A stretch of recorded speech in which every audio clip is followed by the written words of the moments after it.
¿Cuál es la característica? Que tienen el tinte cianótico. ¿Y por qué se produce el tinte cianótico? Porque va a haber una mezcla de sangre arterial y sangre no oxigenada que va a ser distribuida a la circulación sistémica.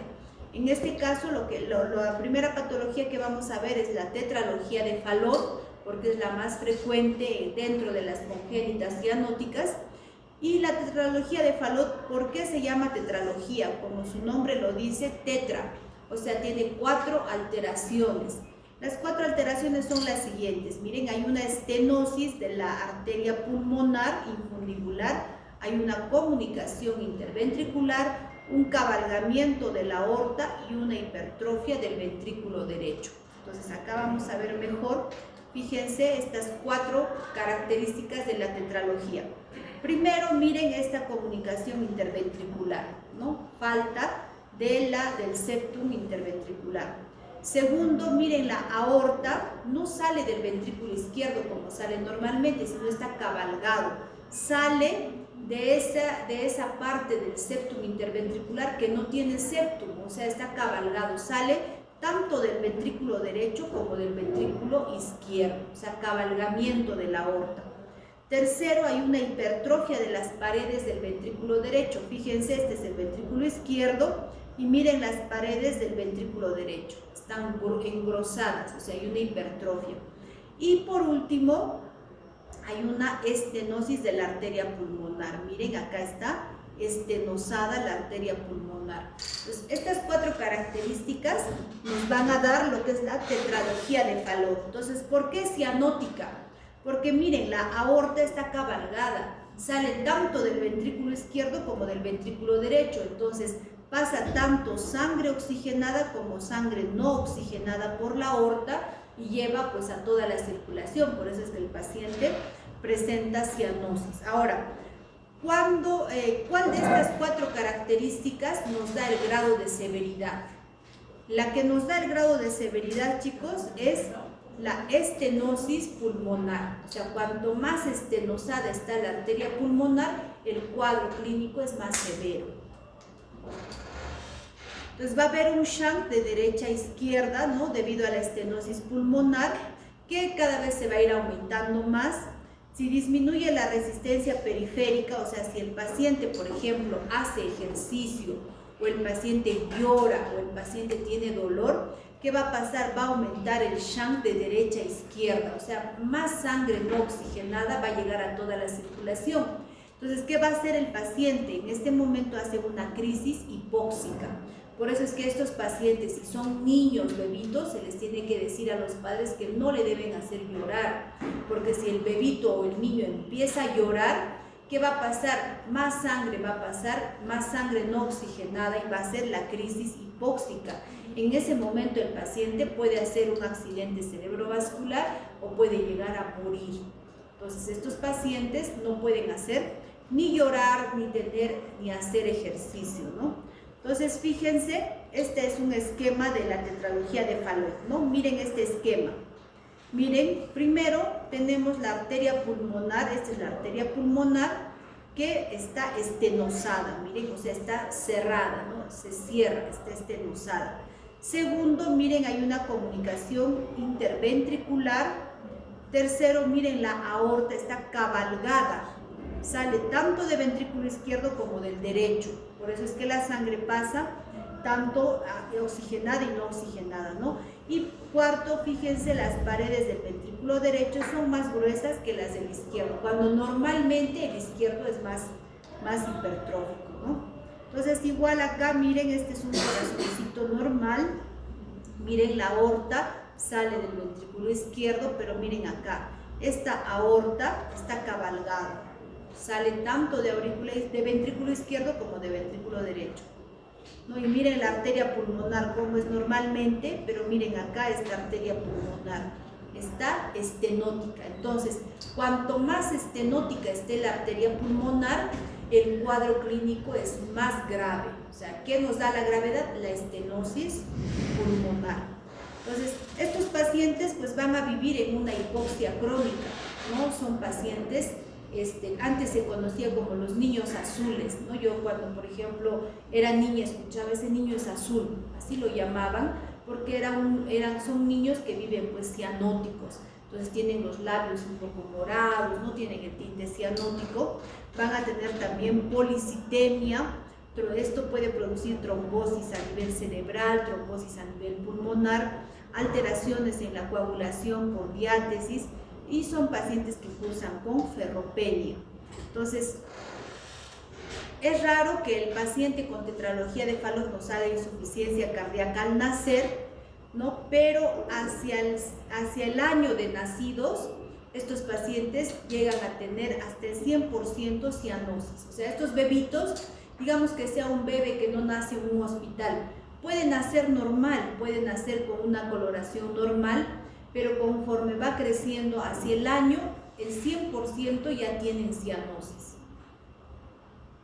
Las crisis hipoxémicas son frecuentes hasta los 2 años, por eso es que estos bebés no tienen que llorar de manera sostenida, no hay que decir a la mamá pues que no le debe hacer llorar, no calmarle con lo que sea el llanto, porque si hacen estas crisis, hacen cianosis severa, se ponen morados, casi negros, convulsionan, puede haber pérdida de conciencia y en este momento de la crisis hipoxémica pueden llegar a morir.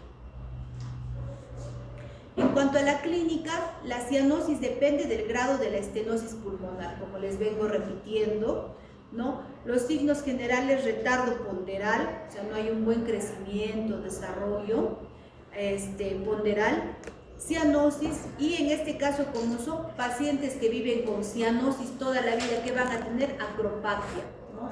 O sea, los dedos en palillo de tambor, ¿no? La última falange es más anchita que las otras. A la auscultación vamos a tener un soplo sistólico en el foco pulmonar. Entonces miren en este electrocardiograma que vamos a encontrar gran hipertrofia del ventrículo derecho. Estamos diciendo que las paredes del ventrículo derecho están engrosadas. Fíjense a nivel de B1, la onda R alta, por ejemplo, ¿no? Entonces miren, acá la placa radiográfica nos orienta bastante a esta patología. Miren cómo es el corazón. Tiene la forma de un zapato sueco, ¿no? Tiene esa forma, fíjense, parece una botita, un zapato sueco. El diagnóstico obviamente lo vamos a hacer con la ecocardiografía. También vamos a ver el grado de severidad de acuerdo a la estenosis de la arteria pulmonar. Entonces acá podemos ver, por ejemplo, miren, esta es la aorta, miren, esta es la aorta. Está saliendo del ventrículo izquierdo y del ventrículo derecho. Acá se ven las paredes del ventrículo derecho engrosadas.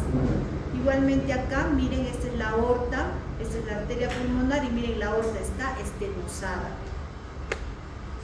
En cuanto al tratamiento, si el paciente está en ese momento en crisis hipoxémica, se puede usar la fenilefrina de 1 a 2 miligramos por kilo, se puede repetir a los 5 minutos. Se puede usar la morfina, estamos hablando de un paciente que está haciendo una crisis hipóxica, ¿no? Que puede hacer un ACV y se puede morir. Entonces le podemos colocar morfina de 0.1 miligramos por kilo intravenosa o puede ser subcutánea, ¿no? Y también se puede colocar pues bicarbonato porque el paciente está haciendo hipoxia severa. Entonces va a haber disminución, va a haber aumento del CO2, entonces se puede colocar bicarbonato de 1 a 2 miliequivalentes por kilo si es que el paciente ha hecho o está haciendo acidosis. Se usa también el propanolol de 0.15 a 0.25 miligramos kilodosis vía endovenosa, se puede repetir a los 15 minutos para que baje la frecuencia cardíaca. Obviamente hay que colocar oxígeno al paciente porque está en crisis hipóxica. Se puede colocar en una posición genupectoral, o sea que es con las piernas hacia el pecho, ¿no? Genupectoral. Hay que evitar que haya fiebre, o sea hay que conservar una temperatura adecuada y evitar los estímulos en ese momento. La cirugía depende, ¿no? Por ejemplo, puede ser una cirugía correctiva total o puede ser primero una paliativa y luego recién una correctiva. ¿De qué depende? Del grado de estenosis de la arteria pulmonar. Si la arteria pulmonar está muy estenótica, no se puede hacer una correctiva total, se tiene que hacer una paliativa, como lo vamos a ver a continuación, ¿no? Entonces, la correctiva no depende del tamaño del paciente, sino depende del tamaño de la arteria pulmonar, o sea, qué tan hipoplástica está la arteria pulmonar. Y si es muy hipoplástica la arteria pulmonar, se hace una paliativa para luego hacer una correctiva. ¿Cuál es la paliativa? Es esta anastomosis conocida como la anastomosis de Blalock-Taussig, ¿no? Se realiza una derivación sistémico-pulmonar, o sea, a nivel de la subclavia con la pulmonar, se hace una derivación. ¿Para qué? Para que aumente el flujo de sangre hacia la pulmonar. Entonces, al aumentar el flujo de sangre a la pulmonar, la arteria que está pequeña y hipoplástica, si hay mayor flujo, ¿qué va a hacer? Se va a desarrollar mejor, ya no va a ser tan hipoplástica ni tan estenótica. Entonces, cuando ya haya una arteria pulmonar adecuada, recién se hace una correctiva total. Ahora, otra patología, chicos, la segunda que vamos a ver en lo que son las cianóticas, es la transposición de grandes vasos. Entonces, como su nombre lo dice, acá va a haber pues transposición de grandes vasos, o sea, de la aorta y de la pulmonar. ¿Qué va a pasar en esta patología? La aorta, chicos, va a salir del ventrículo derecho y la pulmonar va a llegar al ventrículo izquierdo. O sea, hay una transposición de estos grandes vasos. ¿Cuál es la característica? Estos pacientes desde que nacen son cianóticos. O sea, si hay un neonato cianótico, hay que pensar en transposición de grandes vasos. Entonces, miren, es más frecuente en varones con una relación de 2:1. Entonces, fíjense en esta imagen, chicos. Miren, la aorta, miren, está saliendo del ventrículo derecho. Y la pulmonar, miren, ¿a dónde está llegando? Hacia el ventrículo izquierdo. Entonces, si solamente existen esto, va a ser pues incompatible con la vida. ¿Por qué? Porque la sangre oxigenada va a volver a los pulmones a oxigenarse y la sangre no oxigenada va a ir a la circulación sistémica. Entonces, esto sería incompatible con la vida siempre y cuando no existan otras comunicaciones que permitan la mezcla de sangres. Por ejemplo, en este caso, ¿qué nos conviene? Tener una comunicación interauricular. ¿Qué nos conviene? Tener una persistencia del conducto arterioso donde haya mezcla de sangres o tener una comunicación interventricular. La cosa es tener un orificio que permita que la sangre se mezcle. ¿Para qué? Para que sangre mezclada llegue a la circulación sistémica, porque si solo llega sangre no oxigenada va a ser incompatible con la vida. Entonces miren acá, por ejemplo, hay una persistencia del conducto arterioso, hay una comunicación interauricular, entonces eso permite que la sangre se mezcle.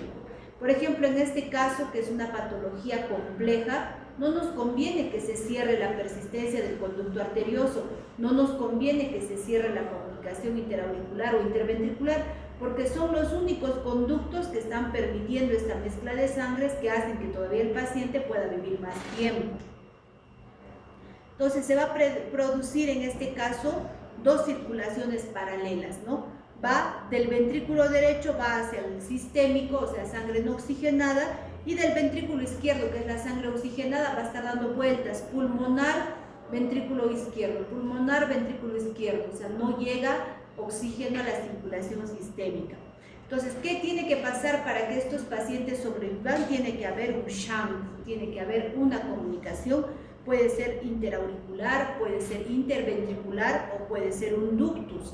Si se cierran estos shunt, ya pues es incompatible con la vida, ¿no? ¿Qué hay que hacer? No hay que permitir que se cierre esa persistencia del conducto arterioso. ¿Recuerdan? Para que se cierre, ¿qué le dábamos al neonato? Por ejemplo, le dábamos AINES, ¿no? Le dábamos ibuprofeno, indometacina. En cambio, acá, ¿qué queremos? Que ese ductus no se cierre. ¿Qué le tenemos que dar? Prostaglandinas para que no se cierre el ductus. ¿Y qué pasa si el ductus es muy pequeñito? Hay que crearle una comunicación entre aurículas. ¿Para qué? Para que haya esta mezcla de sangres. Por ejemplo, si no hay comunicación interauricular, se puede entrar por un catéter con un baloncito hasta el septum interauricular, se pasa el catéter del septum, se insufla el balón y se jala. ¿Qué estás haciendo? Estás rompiendo el septum interauricular para crear una comunicación interauricular y haya esta mezcla de sangres, por ejemplo, ¿no? Entonces, miren, acá vamos a tener dos circulaciones en paralelo, miren. La sangre va a pasar de la aurícula derecha al ventrículo derecho, a la arteria pulmonar, llega a la aurícula izquierda, ventrículo izquierdo, aorta, ¿no? Eso es lo normal, eso es lo que nosotros, es nuestra forma de circular, pues, ¿no? Llega la sangre de las cavidades derechas a los pulmones y de los pulmones retorna por las 4 venas pulmonares a la aurícula izquierda para llegar a la aorta y a toda la circulación. Nuevamente la sangre va a los pulmones, circulación, eso es lo normal. Pero ¿qué pasa en la transposición de grandes vasos? Miren, la sangre pasa de aurícula derecha a ventrículo derecho, pasa a la aorta, a toda la circulación sistémica, sangre no oxigenada. Y ya también de la aurícula izquierda pasa al ventrículo izquierdo, a la arteria pulmonar, sangre oxigenada, nuevamente llega a los pulmones a oxigenarse y nuevamente a las cavidades izquierdas. O sea, no llega sangre oxigenada a la circulación sistémica. Va a haber cianosis desde que nacen, ¿no? Es vital que en estos bebés no se cierre el ductus. Entonces hay que dar prostaglandinas para que no se cierre el ductus. El paciente va a presentar cianosis desde que nace, puede presentar sudoración, lactancia entrecortada, o sea, signos de falla cardíaca.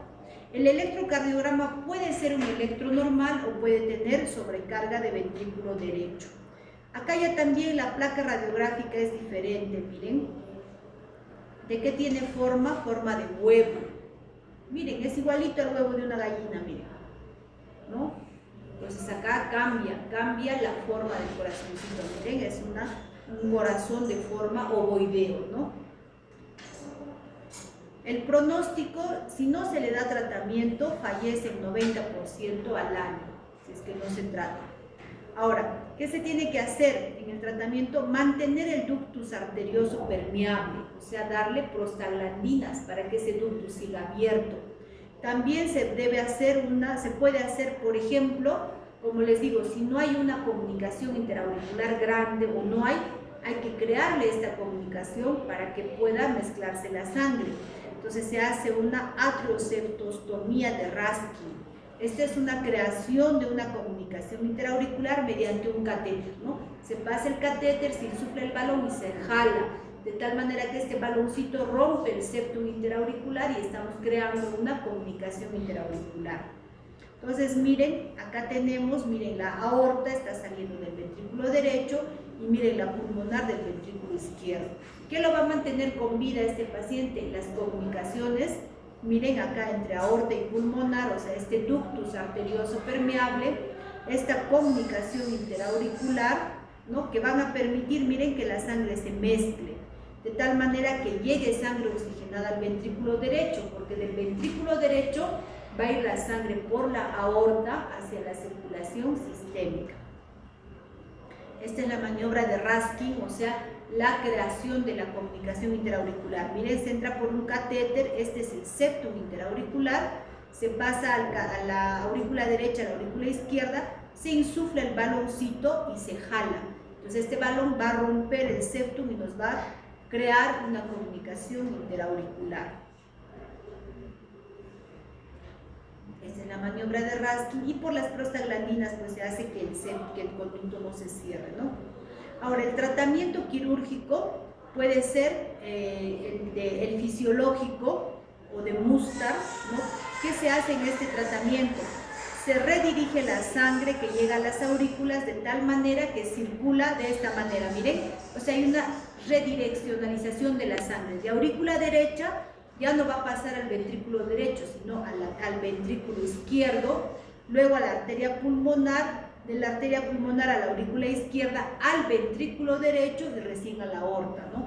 Esto se usaba antes. pero los pacientes llegaban a vivir hasta los 20 años más o menos. Ahora se hace un tratamiento correctivo anatómico, o sea, eso solamente se redireccionaba la sangre, ¿no? Ahora se hace un tratamiento correctivo, es decir, se vuelve a colocar la aorta que salga del ventrículo izquierdo y la pulmonar que llegue al ventrículo derecho. Entonces, fíjense, acá por ejemplo solo se redireccionaba la sangre, por eso es que vivían máximo hasta los 20 años. Ahora se hace el tratamiento anatómico, o sea, corrección anatómica, conocida como la cirugía de Yateni. Se hace una disección y una reimplantación de las arterias, ¿no? Entonces, se debe realizar antes del primer mes de vida. ¿Por qué? Porque ¿cuál se va a hipertrofiar? Se va a hipertrofiar el ventrículo derecho, ¿no? Y no queremos que se hipertrofie, sino el ventrículo izquierdo tiene que ser más grueso que el derecho. Entonces, esta es la corrección anatómica. Miren, aorta está saliendo del ventrículo derecho, pulmonar está llegando al ventrículo izquierdo. Entonces, ¿qué se hace? Se secciona, miren acá. Se secciona, ¿no? Y luego se vuelve a colocar en su lugar, ¿no?